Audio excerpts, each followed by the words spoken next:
Dylan Harrison. Okay, so kit setup.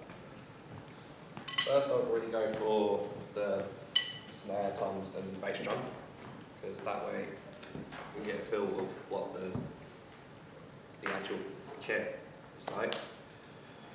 I like to have my snare really close to my tom, or tom 1, which for me is easier. A lot of people like to have them flat, but I like to have them at an angle. A bit more rebound for me. And the technique needs to improve, because I don't get that much rebound. We haven't got a second tom, so I would have 2 toms rather than the 1 tom. And that would just be next to the floor tom. Floor tom, slightly lower than the snare tom. Snare. At an angle. Sort of facing me. A little bit of leg room for the bass drum. And then move on to cymbals. First I'd go for hi-hat, because then I've got to work on my pedals.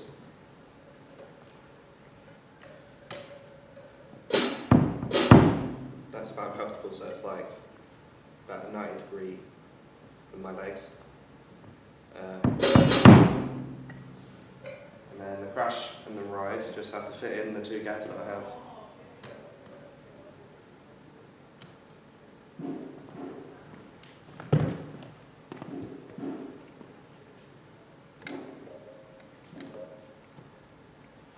With the ride, I'd have it over the tom, the floor tom, because I would have the second tom, obviously we don't have that.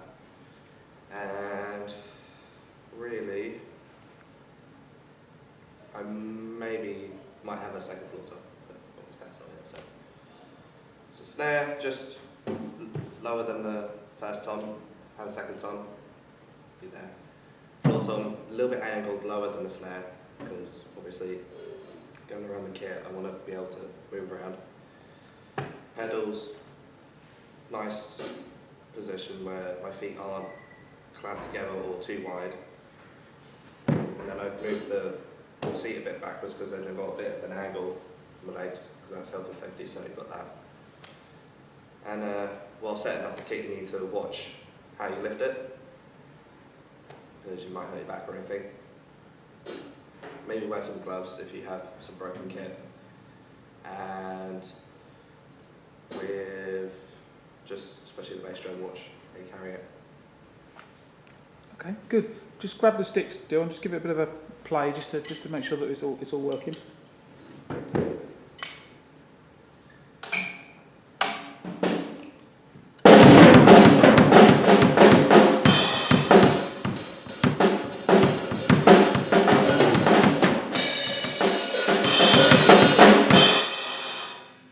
Okay, good. All seems to work fine. Great. So thanks for that, Dylan. So if you can now come to this seat, and I'm just going to ask you some questions.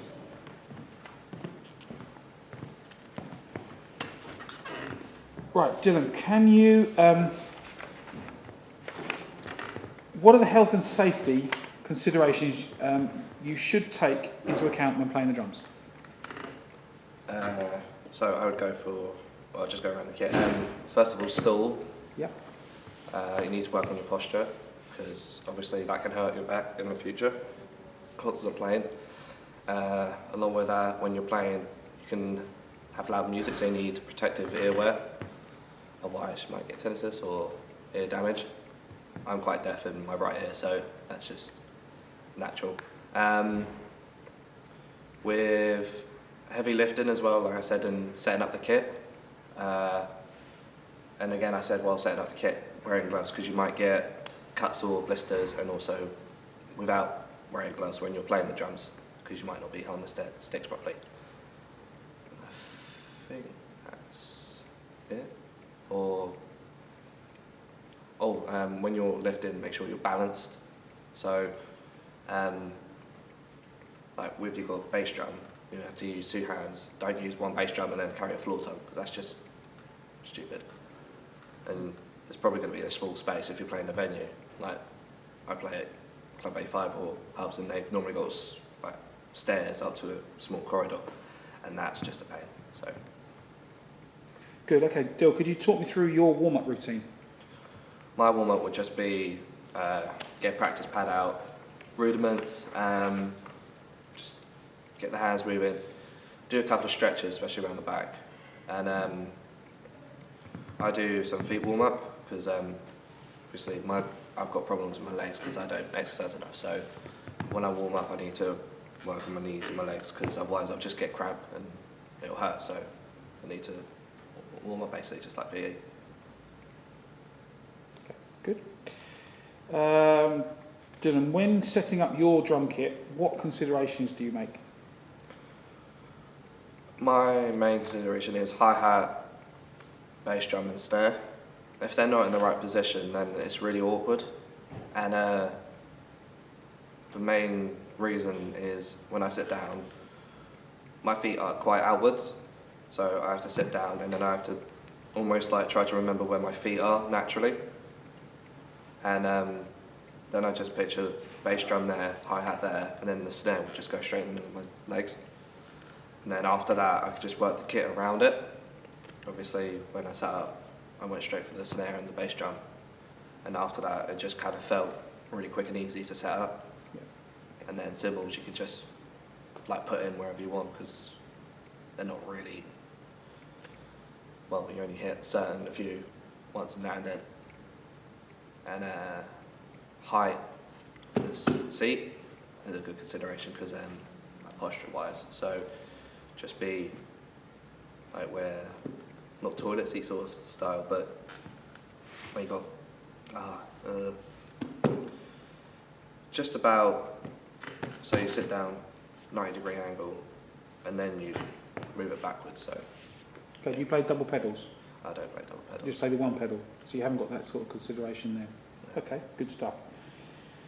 What drum kit do you play, Dylan, and why? I play a Tama Superstar. Mm-hmm.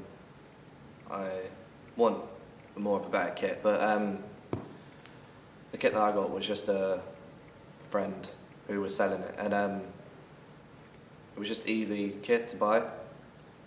My dream kit would be something like Taylor Hawkins, like drumming, because it's quite just in your face sort of style, and I really liked his gold and red drum kit. So gold rim and red oak like design, so the shells are all red. But my one is a Tama Superstar, and it's just a snare, 14-inch.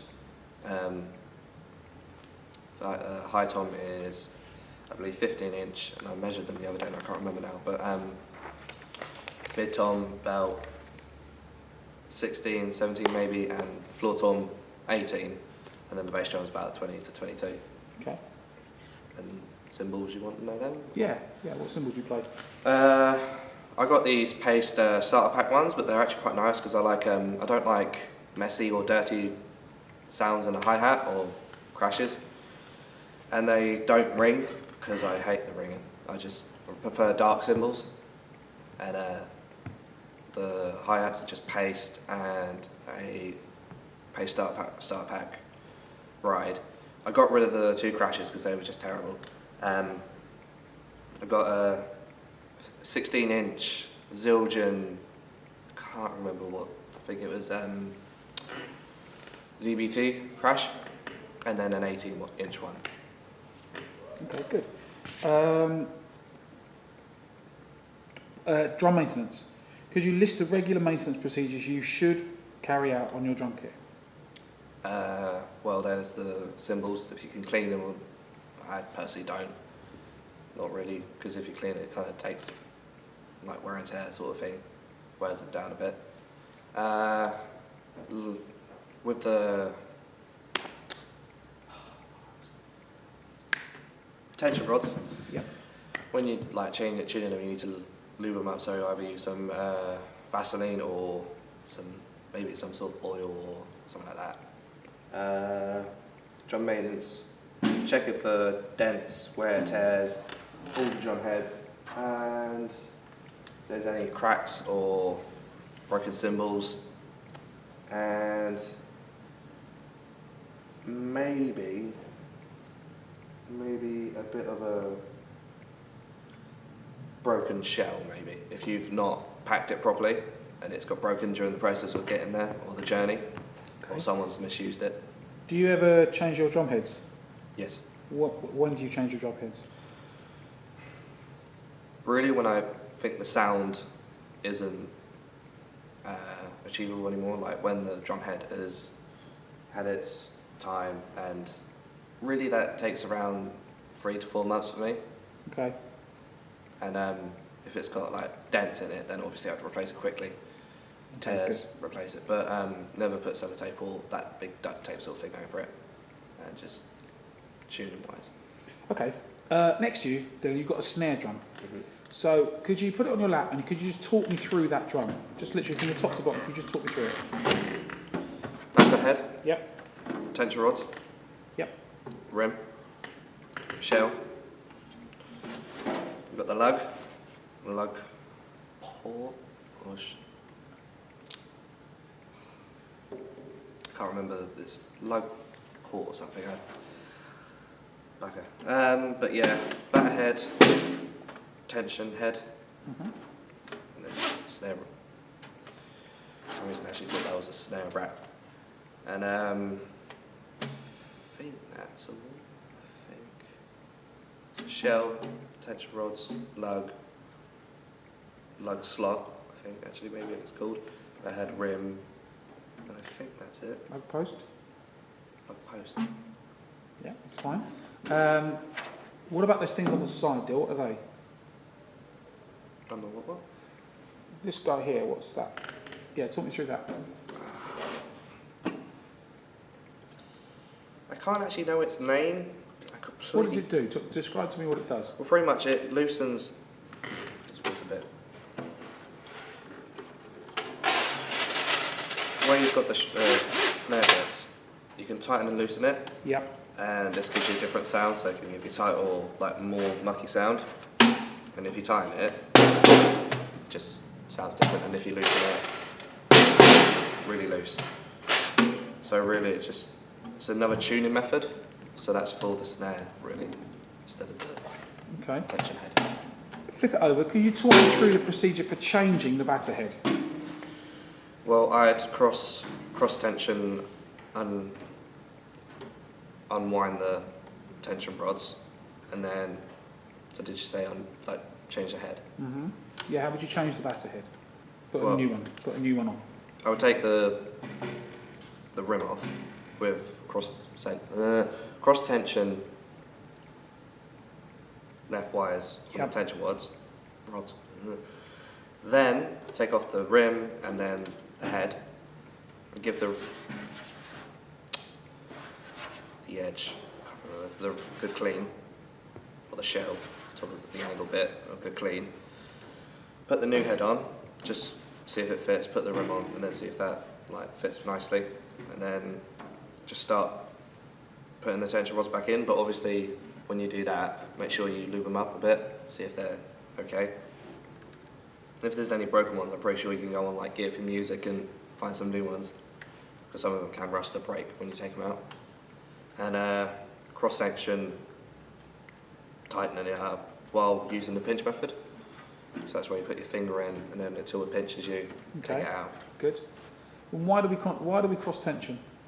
Because some people sometimes just do that, just go from one and around. Yep. What happens is it almost breaks the snare in a way, it bends it, makes it like an egg shape sometimes. So if you wanted to change the sound of that snare drum, how could you change the sound of that snare drum? well, there's multiple ways. You've got the snare wires, you could loosen them or tighten them. The batter head, you could make it more tighter for more of an impact sound, and or looser. Depends on your sort of style. I like a tight head, which is more rebound, and then it's also more attacking sort of style. And then change the wires, and finally the resonant head. Make it more looser, but then it would not have as much. It wouldn't resonate more. It would almost escape from the drum. You can make it more tighter, or even tighter than the batter head, and that way it would resonate between the two. So it makes it more louder in a sense. And I think you can get, with the batter head, more thicker heads, which will give it more of a thicker sound as well. If you wanted a higher pitch from that drum, how would you get that pitch? Higher pitch, so D. So if you wanted the drum to actually sound at a higher note. Tighten it. Okay. So, like, possibly, I think you would tighten the top head, really. But also, if you wanted a lower pitch but you didn't want to tune it, you could put some moon gel on it, which is also quite helpful. Or get rid of the ring that can happen when you play. Good. Well done.